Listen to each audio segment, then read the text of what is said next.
Jesus was one of the most famous people in all of Israel. One day, as he was teaching, thousands of people came to listen, hanging on his every word.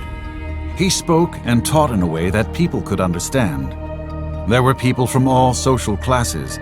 Some were Jews, others were Gentiles. Yet each of them found significance in the wisdom with which he taught. Jesus had a lot to say, and later during the day, the crowds became hungry. "Jesus, the people are hungry," his disciples came and told him. "You must send the people away to find a place to stay and find something to eat." Jesus looked at the thousands of people. It was a huge crowd. There were 5,000 men, plus women and children. Then Jesus gave a strange order to his disciples. "You give them something to eat," he commanded them. The disciples were confused. "We don't have any food, and even if we spent all the money we had on food, there still would not be enough." Then Jesus asked them, "What food do you have?" One of his disciples, Andrew, came up to Jesus with a young boy. "This boy has 5 barley loaves and 2 fish, but that is not enough for all these people."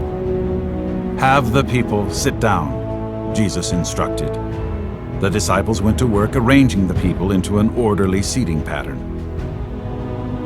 The young boy watched as Jesus held up his food and thanked God for it. Suddenly, a miraculous sign occurred. After giving thanks, Jesus started handing out the food. The more he handed out, the more food there was. God was multiplying the 5 barley loaves and 2 fishes to be enough to feed 5,000 people. The crowds were amazed. Once again, Jesus' disciples witnessed firsthand the power of the Son of God. Jesus was constantly illustrating and teaching them valuable lessons that would help strengthen their faith. With God, nothing was impossible. Not even turning 2 fishes and 5 loaves of bread into a 5,000-piece lunch. As the disciples scooped up the leftovers, they filled 12 full baskets.